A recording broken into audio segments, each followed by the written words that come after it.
Hey guys, welcome to my first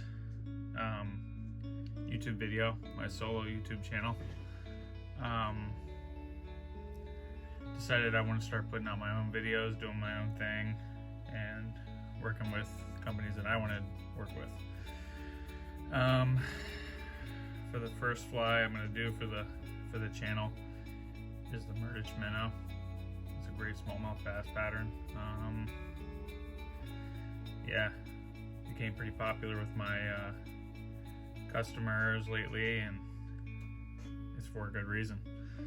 The hook I like to use is the Eagle Claw L253 1/0. You could do the Gami B10S as well, or like a Clouser minnow or something like that. I like the saltwater hooks. This is a little thinner wire. I think it penetrates just a little better. They use it on flat wings and stuff too, but yeah, I'm gonna do like a chartreusey variation today. We're gonna use a little bit of this CCT for the collar, some Tail-Estaz, or you can use what's the name of it? I just use Tail-Estaz in the grande. I kind of like it a little better. It's a little bulkier. Or you could use, I'm gonna use pink for the chartreuse actually. So it's pink and chartreuse. But yeah, that's pretty much it. Oh, we need some Flashabou. Let's do. I'm gonna use this this micro flash. I'm gonna use GSP 100 with a veevus variation of that. And just get a little base going. For the bucktail, I like a nice little clump. And then we're gonna cut it back just a little bit. You could also play around and use craft fur for instead of flash, which we might just tie up a little bit of that too. So I like it to be about that long off the back, so we're going to trim it to size.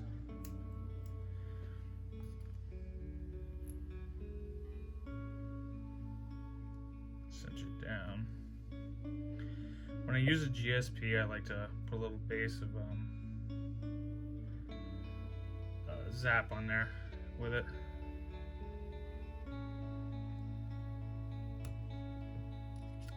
I'll do that after the flash just so it doesn't get all sticky on there. And for the flash, I like to go a little heavy so it gets extra wispy on there. I'll show you how I do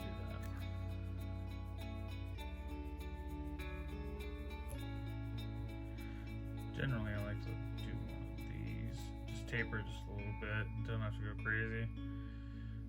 Do like that. Give it 1, 2, 3. Of course, it fought me. I like to wrap back. If you do have that happen, just clip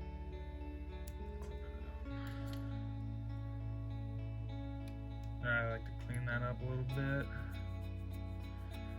And then I just like to taper that with the scissors just a little bit. I don't like to cut it flat. I think it gives it a little more movement if they're a little different in the tail. And we're gonna hit that with a little.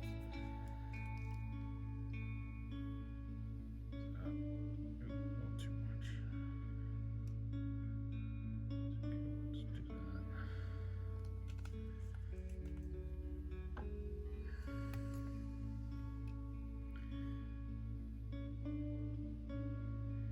Give that a nice base. And then we're gonna put in the CCT stuff. That's what I'm using instead of the ice wing or whatever the traditional pattern has. I'll show you why I like this. I like to cut a little angle in it for the tie-in. They sell different colors of this too, so you can kind of go crazy, but I just like to use markers. Copic marker or Prisma marker.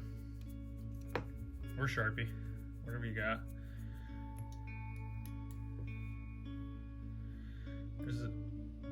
I started seeing this a lot in the conventional world, the white, the pink, and chartreuse. And I think it's pretty killer.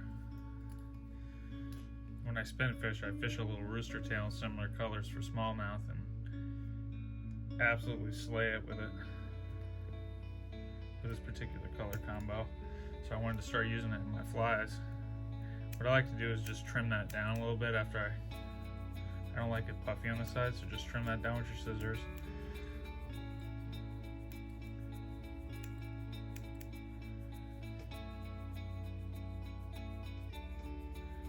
And then we will cut a little piece of the Head-Estaz. I like to give it a little stretch. I like to come in here and trim that up a little bit.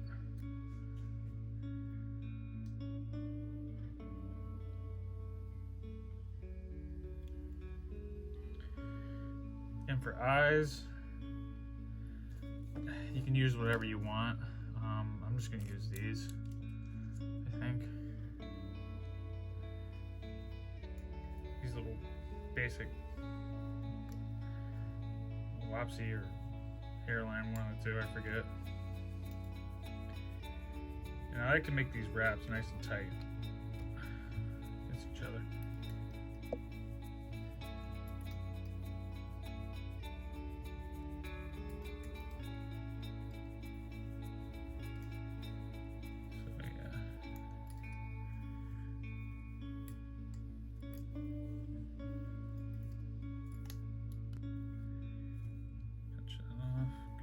Wraps, wrap over, trim off the excess, save that for another one,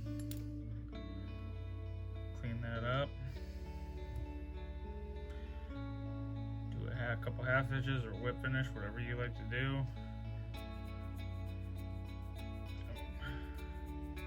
Now what I like to do here,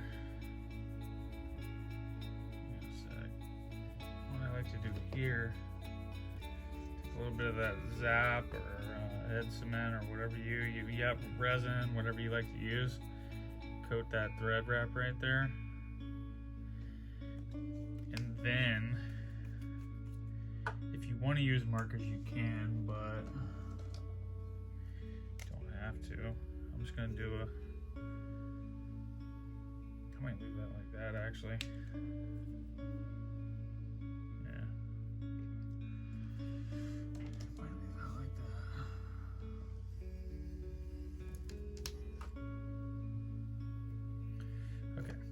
For eyeballs, these are pretty basic. It's just super simple. Kind of what I had on the desk from an order. So, I like the gel for doing eyeballs. And then I like to throw a little resin over, a little UV resin over top just in case. You don't have to do that, but they're gonna pop off if you don't.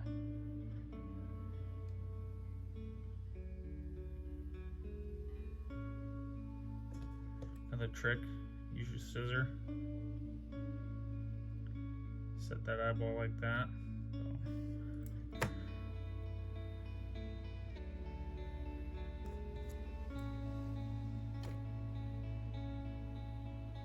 Also, use your good helper in keeping your eyeballs straight, or whatever, is use your hook shank to guide that. And then what I like to do is trim that up just a little bit. That's why I like the Head-Estaz and Grande, because it's a little bulkier and it gives it a little. This is a little smaller diameter one, but it does the trick. It's fine. Fish aren't gonna care. But I do like to come in and match it just a little bit, so it's not so. But I did find that the collar does help the swimming action, so do put something in there. You could use EP fiber or that ice wing stuff that they traditionally use. This is kind of how I like to do it. Now if you want the resin, you can use Gulf, you could use Raid Zap, whatever. I went away from Sol-Res, I was allergic to it. This is Gulf, I believe, yeah, Thin Man. So I put a little bit of that on there. right over the eyeball.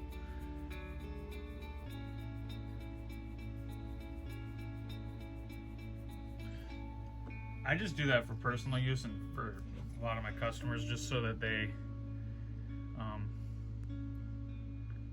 don't get their eyes popped off by the first fish. And sometimes it frustrates people because they will pop off and you get a nice fish on there. Personally, I kind of like them when they get a little battle wound on there, but yeah, it's pretty simple, straightforward. Let's do another one. This time we're gonna do it with the craft fur and only like a couple pieces of flash, more muted version.